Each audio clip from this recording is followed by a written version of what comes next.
দেখুন, আপনি এবং আমি কখনোই প্রলুব্ধ হওয়া থেকে বাঁচতে পারবো না। হারাম সবসময় আমাদের সামনে আসবে, আর এটা সবসময় আমাদেরকে আহ্বান করবে। আর শাইতানু ইয়াইদুকুমুল ফাকর, শয়তান তোমাদেরকে দেউলিয়াত্বের প্রতিশ্রুতি দিবে। অন্য কথায়, যখন আপনি হালাল পথে চলবেন, শয়তান আপনাকে প্রতিশ্রুতি দিবে তুমি সুযোগ হারিয়ে ফেলছো, তুমি বঞ্চিত হচ্ছ, সবাই কত মজা করছে, তুমি অনেক মজা করতে পারতে, তুমি আরো অর্থ উপার্জন করতে পারতে, তুমি আরো ইন্দ্রিয় সুখ উপভোগ করতে পারতে। সেই সব সময় আপনার কাছে বিজ্ঞাপন দিতে থাকবে বিকল্প পণ্যের, বিকল্প পন্থার। নিজের কামনাকে চরিতার্থ করার কিছু যায় আসে না যে কতটুকু কোরআন মুখস্থ করেছেন, কিছুই যায় আসে না যে কি পরিমাণ তাহাজ্জুদ আপনি পড়েছেন। এগুলো কোনোটাতেই আসে যায় না। শয়তান থামবে না। দিন শেষে আপনি তো একজন মানুষই। দিন শেষে কামনা বাসনাগুলো আপনার মাঝে থাকবে, আর শয়তান থামবে না, সে আপনার পেছনে লেগেই থাকবে। শয়তানের একটা কৌশল আল্লাহ বর্ণনা করেছেন। তার মনস্তাত্ত্বিক কৌশলটি হল যায়্যানা লাহুমুশ শাইতানু আমালাহুম। শয়তান তাদের কাজগুলোকে তাদের কাছে আকর্ষণীয় করে দেয়। শয়তান আপনার কাছে আসবে, আপনাকে প্রলুব্ধ করবে। তখন আপনি বলবেন, হ্যাঁ এটা খারাপ, কিন্তু আমি তো অনেক ভালো কাজও করি। হ্যাঁ আমি এলোমেলো কাজ করছি, কিন্তু আমি তো নামাজও পড়ছি, আর আমি তো কাফেরও না, তো সমস্যার কিছু নেই। আর এইবার করেই আমি থেমে যাব। এমন না যে আমি এটা করতেই থাকবো, শুধু একবারই করব। এভাবে নিজেকে সব ধরনের যুক্তি দিতে থাকেন, নিজে নিজে এটাকে বৈধতা দিতে থাকেন। আপনার চিন্তায় এটা এখন আর অতটা খারাপ না। আর তারপর যখন এমন মানুষ চারপাশে থাকেন যাদেরকে বলেন যে এটা তো খারাপ, আর তারপর যখন এমন মানুষের চারপাশে থাকেন যাদেরকে বলেন যে এটা তো খারাপ, তারাও আপনাকে বলে, না ভাই কাম অন, এটা অতটা খারাপ না, থামো তো, এরকম কথা বলো না, না আল্লাহ ওইরকম না, আল্লাহ তোমাকে শাস্তি দিবেন না, কেন এরকম হতাশাজনক কথা বলছো, তুমি অতিরিক্ত চিন্তা করো। আপনি তা শুনেন, আর এটা আপনাকে প্রভাবিত করতে শুরু করে। কিন্তু যখন কাজটা করে ফেলেছেন, যেটাই করেছেন, হতে পারে এটা অ্যালকোহল অথবা অন্য কোনো মাদক, এটা কারোর সাথে সম্পর্ক হতে পারে, সেটা যাই হোক, যখন নিজেকে বলেন যে এটাই শেষবার, কিন্তু এটাই শেষ তো না। কারণ যখনই কাজটা ঘটে যায় আর কয়েকদিনের মধ্যে অনুশোচনাও কেটে যায়, তখন মোবাইলে আরেকটা মেসেজ চলে আসে, তারপর আরেকটা দাওয়াত আসে, তারপর আপনি বলেন না এটাই শেষবার, আবারও সেই চক্রে আটকে যান, আর আবারও সেটা করেন, আর তা করতেই থাকেন। শয়তান ঠিক এটাই চেয়েছিল। মানুষ এই চক্র বন্ধ করতে পারে, আল্লাহর প্রতি নিবিষ্ট হয়ে বলতে পারে, ইয়া আল্লাহ, আমার বন্ধুরা কি বলেছে তাতে কিছু যায় আসে না, শয়তান কি ওয়াসওয়াসা দিচ্ছে তাতে কিছু যায় আসে না, কতবার এই বিভৎস চক্রে আটকা পড়েছি তাতে কিছু যায় আসে না। আমি ফিরে আসলাম, আমি ফিরে আসলাম, আমি ফিরে আসলাম 2 দিন অনুতপ্ত থেকে আবারও পাপে লিপ্ত হওয়া থেকে। আমি ফিরে আসলাম আপনার কাছে ক্ষমা চাওয়ার পর আবারও পাপ করা থেকে। ওয়ালাম ইউসিরু আলা মা ফাআলু ওয়া হুম ইয়ালামুন। তারা পাপ কাজগুলো বারবার করে না, আর তারা জানে যে তারা কি করছে। আমি সেই লোকদের অন্তর্ভুক্ত হব না। ওয়ালাইসাতিত তাওবাতু লিল্লাযিনা ইয়ামালুনা সাইয়্যাত। তওবা, অনুশোচনা তাদের জন্য কাজ করে না যারা পাপ করতেই থাকে। এমনকি তওবা করার পরেও এটা সেই মানুষদের জন্য না যারা এই চক্রে আটকে যায়। এটা তাদের জন্য যারা বলে, ইয়া আল্লাহ, আমি জাহান্নামে যেতে চাই না, আমি জাহান্নামের যোগ্য অনেক কাজ করেছি, কিন্তু এখন আমি থেমে যাচ্ছি। আর এটাই চূড়ান্ত। তারা হলেন আল্লাহর কাছে বিশেষ মানুষ। কারণ আল্লাহ জানেন এটা কতটা প্রলুব্ধকারী ছিল, আল্লাহ জানেন সেই আসক্তি কতটা শক্তিশালী ছিল, আল্লাহ জানেন পাপের কত গভীরে আপনি ছিলেন, আল্লাহ জানেন আপনার উপর শয়তানের সেই দীর্ঘ নিয়ন্ত্রণের কথা, আর আপনি সেই নিয়ন্ত্রণ ভঙ্গ করতে এবং আল্লাহর কাছে ফিরে আসতে সক্ষম হয়েছেন। আল্লাহর পথে আপনার এই যাত্রা অন্য মানুষের তুলনায় অনেক কঠিন। আপনার সামনের প্রলোভনগুলো অনেক শক্তিশালী, আপনার প্রতি অভিকর্ষের টানটি অনেক বেশি শক্তিশালী, আর এর সাথে লড়াই করে যেহেতু আল্লাহর কাছে এসেছেন, তাই আপনি বিশেষ মর্যাদা সম্পন্ন। এটা মনে করবেন না যে আমি তাহাজ্জুদ পড়ি না তাই আমি অতটা ভালো না, অথবা আমি আরবি জানি না, বা আমি এখনো সম্পূর্ণ কোরআন পাঠ করিনি, আর আমি তাজবিদের নিয়মগুলো জানি না। না না না না না, আপনার বিশেষত্ব এজন্য না যে আপনি 17 বার হজ করেছেন। আপনার জ্ঞান এবং ইবাদতের জন্য আপনি আল্লাহর কাছে বিশেষ না, আপনি আল্লাহর কাছে বিশেষ মর্যাদা সম্পন্ন, কারণ আপনি পাপ থেকে বেরিয়ে এসেছেন, আর আপনি শুধু তার ভয়েই ভীত। এটাই আপনাকে আল্লাহর কাছে বিশেষ মর্যাদা সম্পন্ন করে। তাই আপনিও ইবাদুর রহমান। তো এখান থেকে আল্লাহ আমাদেরকে সম্পূর্ণ বিপরীত দিকে নিয়ে যাচ্ছেন। এই প্রত্যেক শ্রেণী সম্পর্কে চিন্তা করুন, কিভাবে এগুলো আপনার সাথে প্রাসঙ্গিক, কিভাবে আপনি আল্লাহর কাছে বিশেষ মর্যাদা সম্পন্ন হতে চান, কিভাবে আপনি আল্লাহর নৈকট্য পেতে চান, কিভাবে আমি আল্লাহর নৈকট্য পেতে চাই। আমাদের কাছে এটা আসলে কতটা মূল্যবান। পাপ হলো এক প্রকারের ভালোবাসা। আমরা এর মোহে পড়ে যাই, আমরা এতে আসক্ত হয়ে যাই। আর এই অনুচ্ছেদটি আসলে ভালোবাসার একটা প্রতিযোগিতা। কারণ আপনি ইন্দ্রিয় সুখ ভালোবাসেন, আপনি এই পাপগুলোকে ভালোবাসেন, আর আপনি তা ছাড়তে চান না, কারণ এতে আপনার সুখানুভূতি নষ্ট হবে। আর অন্যদিকে আল্লাহ বলছেন, আমি আমার নিজের দ্বারা সেই সুখকে প্রতিস্থাপন করে দিব, আমি এটাকে আমার নৈকট্য দ্বারা প্রতিস্থাপন করে দিব। আল্লাহ এই সুযোগ দিয়েছেন। আপনার নিজেকে এই সমীকরণের আলোকে সিদ্ধান্ত নিতে হবে।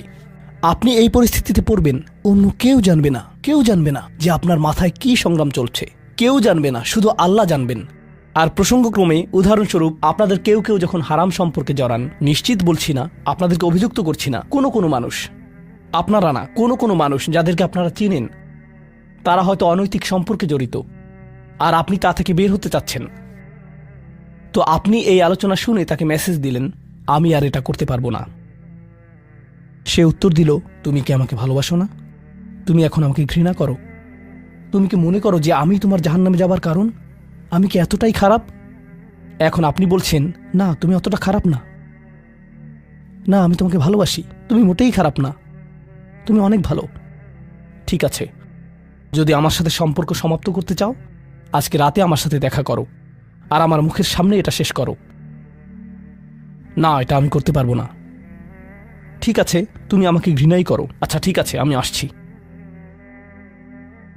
এটা আবার শুরু হয়ে গেল, আর এরপর আপনি আবারও তওবা করতে চান। দেখতে পাচ্ছেন, এটা শুধুমাত্র আপনি না, আপনি হয়তো আবেগগতভাবে কোনো কিছুতে জড়িয়ে যেতে পারেন, আর এখন আপনি আবেগগতভাবে ব্ল্যাকমেইলের শিকার হচ্ছেন। এর দ্বারা আপনি খারাপ বোধ করবেন। আপনাকে এর বিরুদ্ধে যুদ্ধ করতে হবে, আপনাকে এটা অবদমন করতে হবে, আর আপনাকে উপলব্ধি করতে হবে যে আপনি হয়তো কাউকে হতাশ করছেন, কিন্তু আল্লাহকে সন্তুষ্ট করছেন। আর আপনি এটা শুধু নিজের জন্যই করছেন না, বরং এটা ওই মেয়ের জন্যও করছেন, বা ওই ছেলের জন্যও করছেন যে আপনার মেসেজের জবাব দিচ্ছে।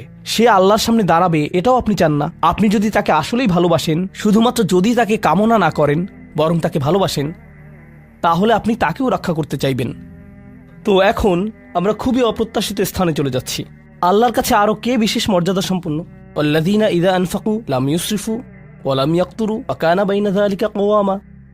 এই মানুষেরা যখন তারা অর্থ ব্যয় করে, তারা সকল অর্থ উড়িয়ে দেন না, তারা অতিরিক্ত খরচ করেন না, আর তারা কৃপণও নয়। তারা অনেক বেশি খরচ করেন না, আর তারা অনেক কমও খরচ করেন না। তাদের বাজেট ভারসাম্যপূর্ণ। বাজেটের সাথে আল্লাহর নৈকট্যের সম্পর্ক কি? সম্পর্ক রয়েছে, কারণ আল্লাযীনা ফি আমওয়ালিহিম হাক্কুন মালুম, তাদের অর্থে অন্যদের অধিকার রয়েছে যা সুবিদিত। আপনার পিতামাতার অর্থনৈতিক সহায়তা প্রয়োজন, আপনার সন্তান, আপনার ভাই বোন, আপনার স্ত্রীর প্রয়োজন, এমন অনেক ক্ষেত্র রয়েছে যার জন্য আপনার অর্থ প্রয়োজন। কিন্তু যখন আপনি প্রয়োজনহীন জিনিসে আসক্ত হয়ে পড়েন, আর আপনার অর্থ যখন ব্যয় হয় সিনেমার পর সিনেমা, সিনেমার পর সিনেমায়, সাবস্ক্রিপশনের পর সাবস্ক্রিপশনে, গেমের পর গেম, এরপর গেমে, গাড়ির জন্য নতুন যন্ত্রাংশ কেনার পেছনে, যেই চাকা দেখতে উল্টো দিকে ঘূর্ণায়মান, তার প্রয়োজন আপনার নেই। সেগুলো আপনি দেখবেন না যখন আপনি গাড়ি চালাবেন, সেটা অন্য কেউ দেখবে। এগুলো ঘুরবে অন্য কারো জন্য, আপনার জন্য না। যন্ত্রাংশ অথবা ডিভাইস। আপনি নতুন আইফোন ছাড়াও বেঁচে থাকবেন, এতে কোনো ক্ষতি হবে না। স্যামসাং যদিও কিছুটা বিপজ্জনক, তারপরও অনেক বোনেরা পার্স অথবা ব্যাগের জন্য এমনটা করেন। ও আল্লাহ, এই ব্যাগগুলোর কোনোটার দাম কয়েক লাখ টাকা। বলছি না যে আপনি এগুলোর কোনোটাই কিনতে পারবেন না, কিন্তু আল্লাহ বলছেন ঠিক আছে খরচ করো, কিন্তু অতিরিক্ত খরচ করো না। আপনাদের কারো কারো জন্য আবার সবচেয়ে খুশির বিষয় হলো টাকা ধরে রাখা।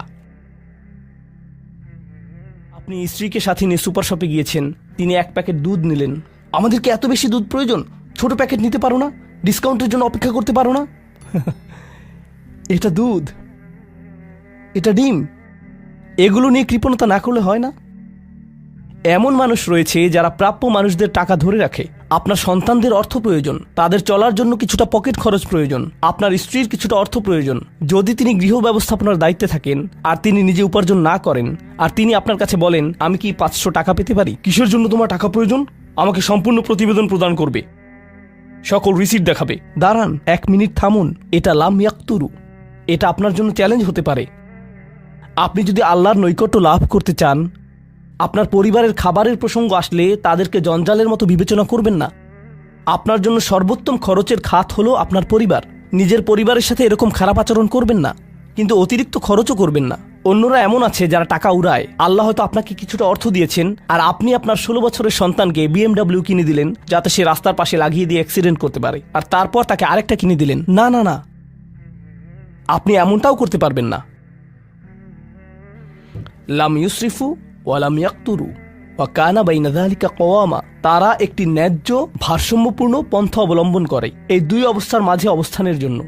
পরবর্তী গুণটি আমার প্রিয়, মনোযোগ দিয়ে শুনুন। এরা সবাই একটি শ্রেণী, ওয়াল্লাযীনা লা ইয়াদউনা মা'আল্লাহি ইলাহান আখার ওয়া লা ইয়াকতুলুনা আন-নাফসা আল্লাতী হারামাল্লাহু ইল্লা বিল হক ওয়া লা ইয়াজনুন ওয়া মান ইয়াফআল যালিকা ইয়ালকা আসামা। তারা আল্লাহর পাশাপাশি অন্য কোনো উপাস্যের কাছে প্রার্থনা করে না, আর আল্লাহর পাশাপাশি অন্য কোনো উপাস্যের কাছে প্রার্থনা না করা অবস্থায় তারা কাউকে হত্যা করে না এবং তারা ব্যভিচারে লিপ্ত হয় না। তিনটি বিষয়, তারা আল্লাহ ছাড়া কারো কাছে প্রার্থনা করে না, এর সাথে রয়েছে তারা হত্যা করে না এবং তারা ব্যভিচার করে না। তিনটি বিষয় একসাথে। এটা তো অসাধারণ কোনো অর্জন নয়। কেউ বলতে পারে যে হ্যাঁ, আমি তো তালিকায় এসে পড়েছি, আমি কাউকে হত্যা করিনি। কিন্তু জানেন কেন এটা বৈশিষ্ট্যসূচক? কারণ এই বিষয়গুলো খুবই প্রাথমিক স্তরের, তাই না? অন্য অনেক কবিরা গুনাহ রয়েছে, কিন্তু আল্লাহ বলছেন যে তোমরা আল্লাহর কাছে বিশেষ মর্যাদার অধিকারী হতে পারবে যদি তোমরা শুধু এটুকু করো। কেন এটা বিশেষ মর্যাদাপূর্ণ? মক্কার মানুষদের কথা চিন্তা করুন, সেই সমাজের কথা চিন্তা করুন যার মাঝে কোরআন এসেছিল। সেই মানুষগুলো হাজার বছর ধরে শিরকে লিপ্ত ছিল। হত্যা তাদের কাছে সাধারণ বিষয়ে পরিণত হয়েছিল, জিনা কোনো বিষয়ই ছিল না। আর এগুলো বড় বিষয় ছিল না তাদের পূর্বপুরুষ অথবা তাদের পূর্বপুরুষ অথবা তাদের পূর্বপুরুষের কাছে। এগুলো ছিল জীবনেরই অংশ। জীবন ছিল গ্যাংস্টারের মতো। আর যখন তারা এই সকল কিছু ছেড়ে আল্লাহর কাছে আসলো, তাদের পরিবার কি বলেছিল যে ও তুমি তো এখন মুসলিম, কংগ্রাচুলেশনস। তাদেরকে সকল ধরনের বিভৎস অভিজ্ঞতার সম্মুখীন হতে হয়েছিল, তাদের প্রিয় মানুষদের কাছ থেকে, তাদের সমাজ থেকে, তাদের বন্ধু বান্ধবদের কাছ থেকে, কারণ তারা সেই অপরাধগুলো ত্যাগ করেছিলেন, তাই না? কিছু মানুষের জন্য শুধুমাত্র ঈমান গ্রহণ করা, শুধুমাত্র অপরাধী জীবন থেকে বেরিয়ে আসা, শুধুমাত্র জিনা থেকে বেরিয়ে আসা ছিল এতটাই বড়। আপনারা যারা সম্মানিত পরিবারে বেড়ে উঠেছেন, পরিশুদ্ধ পরিবেশের মাঝে ছিলেন, আপনার জন্য সেই ধরনের বিপত্তিতে না পড়াটা সহজ অথবা সহজতর। এখনকার সময়ে যে কোনো কিছুই সহজ, কিন্তু আপনাদের যারা অমুসলিম অবস্থা থেকে এসেছেন, আপনি চারপাশে অপরাধ সংঘটিত হতে দেখেছেন, আপনি চারপাশে মাদকের আসর দেখেছেন, আপনি চারপাশে নারী লিপ্সা দেখেছেন, প্রত্যেক সাপ্তাহিক ছুটির দিনই ক্লাবে যেতেন, আর তারপর আপনি আল্লাহর পথে আসলেন, আপনি ঈমান গ্রহণ করলেন। সেই জীবন থেকে আপনার এই যাত্রাটি ছিল বিশাল এক যাত্রা, আর আল্লাহ এটা স্বীকার করেছেন এবং বলেছেন যে এটা বেশ বড় ব্যাপার যে কিছু মানুষ এমনটা করেছে। শুধু এই বিবেচনায় তারা বিশেষ মর্যাদাময়, তারা অন্য কিছু জানে না, তাদের ব্যাপক কোনো জ্ঞান নেই, কিন্তু মূল বিষয় হলো তারা আল্লাহর সন্তুষ্টির জন্য হিজরত করেছেন, তারা সেই বড় পাপগুলো থেকে আল্লাহর অভিমুখে যাত্রা করেছেন। এটা অবিশ্বাস্য। কিন্তু এই আয়াতগুলোতে আল্লাহর করুণা এখনো সমাপ্ত হয়নি। প্রথমত সেই তিনটি বিষয় যা আমি উল্লেখ করেছি, শিরক বা আল্লাহ সম্পর্কে অশ্রদ্ধা প্রদর্শন করা, হত্যা এবং ব্যভিচার, এগুলো অনেক বড় পাপ। তো আল্লাহ কি বলছেন? ইউদাআফ লাহুল আযাবু ইয়াউমাল কিয়ামা ওয়া ইয়াখলুদ ফীহি মুহানা। এমন মানুষের জন্য শাস্তি দ্বিগুণ করা হবে আর তারা সেখানে থাকবে অপমানিত অবস্থায়। এই পাপগুলো আল্লাহর কাছে ছোট বিষয় না, বিশেষত তিনটা পাপ একসাথে। কিন্তু প্রসঙ্গক্রমে সবচেয়ে খারাপ অপরাধ শিরক। সবচেয়ে খারাপ অপরাধের মধ্যে দ্বিতীয়টি হলো যখন আপনি একজন ব্যক্তিকে হত্যা করেন। এটা কাকে হত্যা করার সমতুল্য? গোটা মানবজাতিকে। এটা হলো দ্বিতীয় বৃহত্তম অপরাধ। আর তারপর তৃতীয় বৃহত্তম অপরাধ কোনটি? জিনা। এই তিনটি একসাথে এসেছে একটি আয়াতে। সেজন্য আল্লাহ বলছেন যে এই ব্যক্তিটি বিশেষ ধরনের শাস্তি পাবে, আর সে এই শাস্তিতে রয়ে যাবে অপমানিত অবস্থায়। কিন্তু এমনকি খারাপের ভিতর সবচেয়ে খারাপ, এরপর সবচেয়ে খারাপ ব্যক্তিটি, এই ব্যক্তিটি এজন্য সবচেয়ে খারাপ না যে সে একটি জিনিস করছে, বরং সে সবচেয়ে খারাপ কারণ সে তিনটি জিনিসই করেছে। এটা জাহান্নামের হ্যাট্রিক অর্জনের মতো। আর সম্পর্কে আল্লাহ কি বলছেন? তিনি বলছেন ইল্লা মান তাবা ওয়া আমানা ওয়া আমিলা আমালান সলিহা। অর্থাৎ যে অনুতপ্ত হয়েছে, ঈমানের পথে ফিরে এসেছে এবং তখন থেকে ভালো কাজ শুরু করেছে, তার জন্য নিয়মের ব্যতিক্রম হবে। এটা উপলব্ধি করাটা গুরুত্বপূর্ণ। আল্লাহ বর্ণনা করছেন নিকৃষ্টের মধ্যে নিকৃষ্ট, আর চেয়েও নিকৃষ্ট। আর তারপর বলেছেন এমনকি সেই ব্যক্তির ক্ষেত্রেও যদি সে আমার কাছে ফিরে আসে, আমি তাকে শাস্তিতে নিক্ষেপ করব না। কিন্তু এতটুকু যথেষ্ট না। আমরা কথা বলছি ইবাদ আর রহমানের ব্যাপারে, যিনি অবিশ্বাস্য রকমের করুণাময় সত্তা।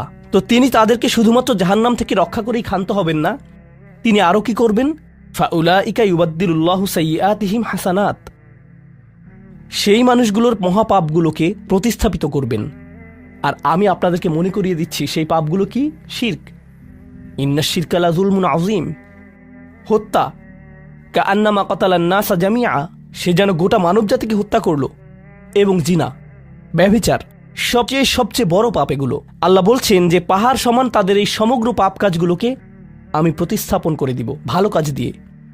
কিন্তু তারা এখনো কোনো ভালো কাজ করেনি, তারা এখনো নামাজ পড়েনি, তারা এখনো ইবাদত করেনি, তারা এখনো হজ করেনি, তারা এখনো দান করেনি। তারা মূলত যা করেছে তা হলো অনুতপ্ত হয়েছে। আর এখন থেকে তারা ভালো কাজ করবে, আল্লাহর জন্য এতটুকুই যথেষ্ট। তাদের পাহাড় সম পাপগুলো নিবেন, যা তাদেরকে চিরকাল জাহান্নামে নিক্ষেপ করতে অপমানিত অবস্থায়, আর তিনি এই পাহাড় সম পাপগুলোকে নিয়ে পাহাড় সম ভালো কাজে পরিবর্তিত করে দিবেন। এটাই আল্লাহ করবেন তাওবাকারীদের জন্য।